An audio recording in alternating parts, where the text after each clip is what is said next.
Bonjour et bienvenue, je suis ravie de vous retrouver pour cette nouvelle vidéo consacrée à une question qu'on me pose tout le temps. Quel statut choisir pour devenir formateur indépendant? Alors on va dire les choses franchement. Quand on commence à envisager de se lancer, il y a toujours ce moment de flottement. Au début, on est porté par l'envie. On se dit, j'ai une expertise, j'ai de l'expérience, j'ai envie de transmettre et j'ai envie de construire quelque chose qui a du sens. Et puis soudain, bim, le mot statut juridique arrive dans la conversation et là, tout le monde se crispe. Micro-entreprise, EI, EURL, SASU, TVA, cotisation, protection sociale. On avait juste envie de former à la base, pas de se transformer en expert comptable sous caféine. Donc aujourd'hui, l'idée, c'est vraiment de remettre un peu d'ordre dans tout ça. Pas pour vous noyer dans du jargon, mais pour vous aider à comprendre ce qui est adapté à votre projet. Parce qu'il n'y a pas un statut magique qui conviendrait à tout le monde. Sinon ce serait vachement trop simple. Et on ne serait pas en France. Déjà, première chose importante, le choix du statut, ce n'est pas un détail administratif. Ce n'est pas le petit formulaire pénible qu'on fait un dimanche soir à 22 h en se disant « bon, on verra bien ». Non. Votre statut, il va avoir un impact direct sur votre quotidien. Il va jouer sur votre rémunération réelle. Il va jouer sur votre niveau de charge. Il va jouer sur votre protection sociale. Il va jouer sur votre façon d'investir, de vous développer, de travailler avec certains clients. Autrement dit, ce n'est pas juste un cadre, c'est un outil de pilotage. Et pour un formateur, c'est encore plus sensible, parce qu'on a souvent des dépenses qu'on n'anticipe pas toujours au départ. Les outils de visioconférence, les plateformes, les abonnements, les déplacements, parfois les locations de salles, parfois du matériel, parfois de la sous-traitance. Et si votre statut ne vous permet pas de déduire tout ça, vous risquez de payer des cotisations et des impôts sur de l'argent que vous avez déjà dépensé. Alors là, tout de suite, c'est moins drôle. Autre point qu'on oublie souvent, l'image que votre structure renvoie. Alors, je préfère le dire tout de suite, on peut parfaitement être un excellent formateur en micro-entreprise. Le statut ne fait pas le talent, on est bien d'accord. Mais selon les clients que vous visez, le cadre juridique peut jouer sur la perception. Un grand compte, un financeur, un partenaire important, parfois une société rassure davantage. Ce n'est pas toujours juste et ce n'est pas toujours logique, mais c'est une réalité du terrain. Alors, commençons par le statut que tout le monde regarde en premier, la micro-entreprise. Clairement, c'est souvent la porte d'entrée la plus simple. Et je comprends pourquoi. Quand on démarre, on a surtout besoin de simplicité, de lisibilité, de rapidité. La micro, c'est facile à créer. La gestion est légère, la compta reste très simple. Et surtout, vous payez des cotisations sur ce que vous encaissez réellement. Pas de mission, pas de chiffre d'affaires, pas de charges sociales à payer sur du vent. Quand on se lance, mentalement, ça soulage énormément. C'est un très bon statut pour tester une activité, pour commencer doucement ou pour voir si le marché répond, pour faire ses premières missions sans se mettre une pression financière énorme. Et ça, franchement, ce n'est pas un détail. Vous pouvez aussi, sous certaines conditions, opter pour ce qu'on appelle le versement libératoire de l'impôt. Et là, vous avez une vraie visibilité sur ce qu'il vous reste. Vous facturez, vous encaissez et vous savez à peu près où vous allez.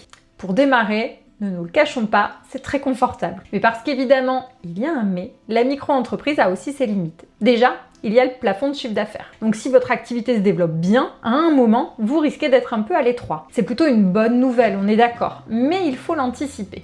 Et surtout, vous ne déduisez pas vos frais réels. Donc si vous avez un peu de charge, très bien. Mais si vous commencez à investir dans votre activité, à prendre des sous-traitants, là ça peut devenir moins intéressant.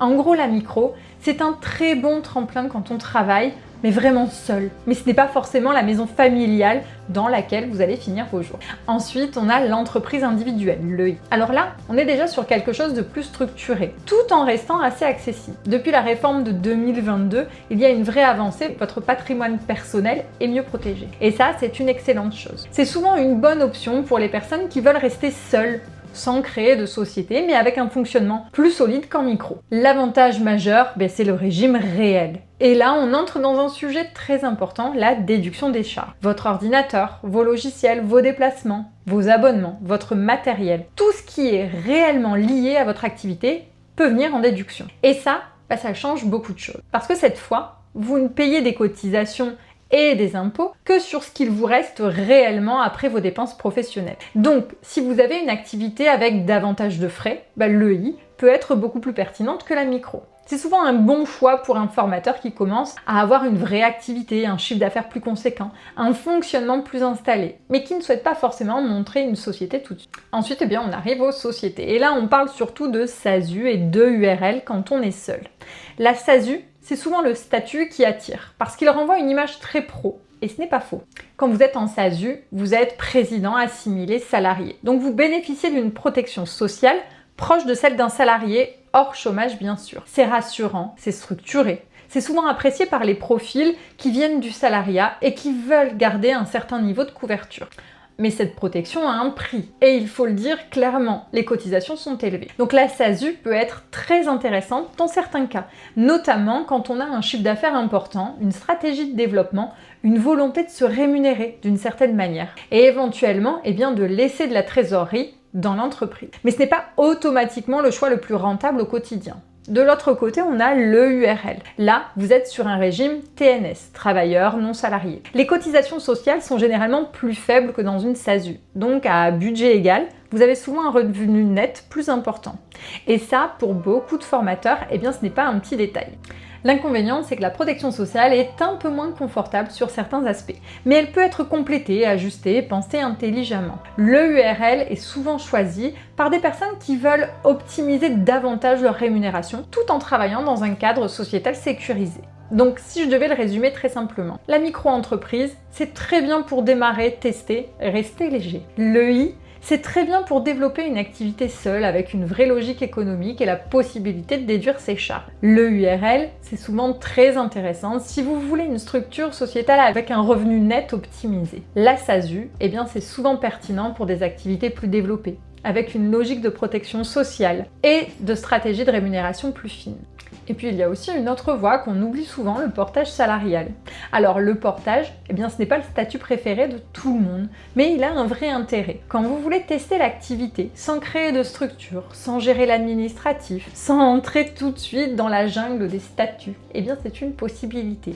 En gros, une société de portage facture pour vous, transforme vos honoraires en salaire et vous garde dans un cadre salarié. C'est confortable, c'est rassurant, mais attention, ce n'est pas la solution la plus rentable, mais ça peut être une super solution de transition. Maintenant, il y a un point très important que je veux clarifier. Parce qu'il y a souvent une confusion là-dessus. Choisir un statut juridique n'est pas la même chose que de devenir organisme de formation. Le statut juridique, c'est votre forme d'entreprise, micro, EI, EURL, SASU. Mais pour exercer officiellement dans le champ de la formation professionnelle continue, vous devez aussi obtenir votre numéro de déclaration d'activité, votre NDA, auprès de la DREC. Et ça, peu importe votre statut. Vous pouvez être micro-entrepreneur et avoir un NDA. Vous pouvez être en société et avoir un NDA. Vous pouvez être seul, à plusieurs, peu importe. Ce n'est pas le statut qui vous donne le droit d'exercer comme organisme de formation. C'est cette fameuse déclaration d'activité. Et autre point intéressant, une fois votre NDA obtenu, vous pouvez aussi demander l'exonération de TVA sur vos activités de formation. Et ça, c'est un vrai sujet stratégique parce que si vous travaillez avec des particuliers ou des structures qui ne récupèrent pas la TVA, ça peut vous rendre beaucoup plus compétitif. En revanche, si vous travaillez surtout avec des entreprises qui récupèrent la TVA, la réflexion peut être un peu différente parce que dans ce cas, récupérer la TVA sur vos achats peut aussi être intéressant. Donc là encore, il n'y a pas de réponse universelle. Il faut regarder votre réalité de terrain. Alors justement, si on regarde les situations concrètes, si vous êtes en lancement, que vous gardez peut-être un emploi salarié, que vous voulez tester, faire quelques journées de formation, commencer sans trop de pression. La micro-entreprise est probablement la voie la plus simple. Si vous êtes déjà bien engagé dans votre activité, vous voulez en faire votre métier principal, que vous avez un chiffre d'affaires plus important, vous avez peu de frais, ou au contraire, des frais structurés à déduire. L'EI ou l'EURL peuvent être très pertinents. Si vous avez une activité très bien valorisée, des revenus élevés, une logique de développement plus ambitieuse, peut-être des sous-traitants également à piloter demain, une stratégie patrimoniale ou de la trésorerie plus poussée, la SASU peut faire sans. Mais vraiment, et j'insiste là-dessus, ne choisissez pas un statut parce que quelqu'un sur Internet vous a dit que c'était le meilleur. Le meilleur pour qui? Pourquoi? À quel moment? Avec quel niveau de charge? Quel chiffre d'affaires? Quelle vie perso derrière? Quel projet à 3 ans? Le bon statut, c'est celui qui sert votre projet, pas celui qui fait bien dans une conversation LinkedIn. Et il y a aussi quelques erreurs classiques à éviter.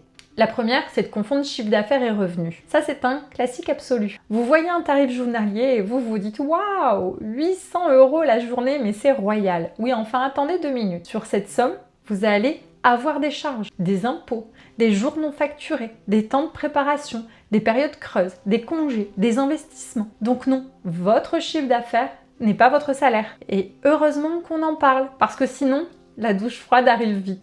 La deuxième erreur, c'est de négliger votre assurance RC Pro. Même si votre statut protège certaines choses, vous intervenez dans un cadre professionnel. Il peut y avoir un souci, un litige, un accident, une contestation. Prenez une RC Pro adaptée à votre activité de formation. Alors c'est pas l'élément le plus sexy de votre lancement, je vous l'accorde.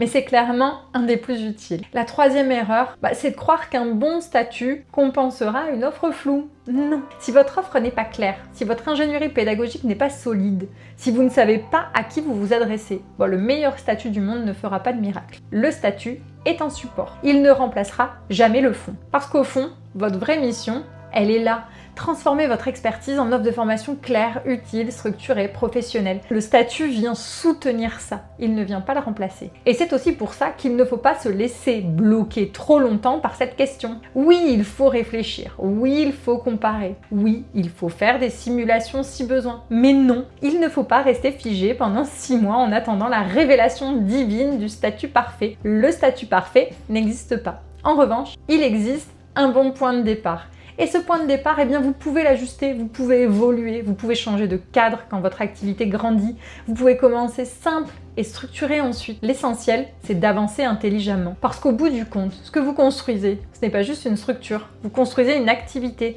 qui peut avoir un vrai impact. Vous construisez un métier autour de la transmission, vous construisez quelque chose qui peut faire grandir les autres et vous faire grandir en même temps. Et ça, c'est quand même une sacrée aventure. Donc si aujourd'hui, vous hésitez, si vous êtes en train de comparer, de lire, de regarder 15 tableaux Excel et 3 vidéos contradictoires, respirez. Vous n'êtes pas en retard, vous êtes simplement dans une phase normale de construction. Faites simple, regardez votre projet réel, vos objectifs, vos charges, votre rythme, votre ambition. Et choisissez le statut qui vous aide à démarrer ou à grandir, pas celui qui vous impressionne, pas celui qui fait plus sérieux sur le papier, celui qui vous permet d'avancer de manière sereine. Parce qu'on n'a pas besoin de tout maîtriser parfaitement pour commencer. Un statut, ça se change. On a besoin d'un cadre cohérent, d'une offre claire et d'une vraie envie de transmettre. Et ça, je crois profondément que quand on a cette envie-là, quand on a cette petite tension intérieure qui nous dit j'ai quelque chose à apporter, il faut l'écouter. Pas se précipiter, mais de pas s'éteindre non plus. Allez, vous dites-moi en commentaire, aujourd'hui, qu'est-ce qui vous fait hésiter dans le choix de votre statut? Et si vous souhaitez aller plus loin, je vous mets en description des ressources pour vous aider à mieux comprendre tout ça, le NDA, Calliope, etc.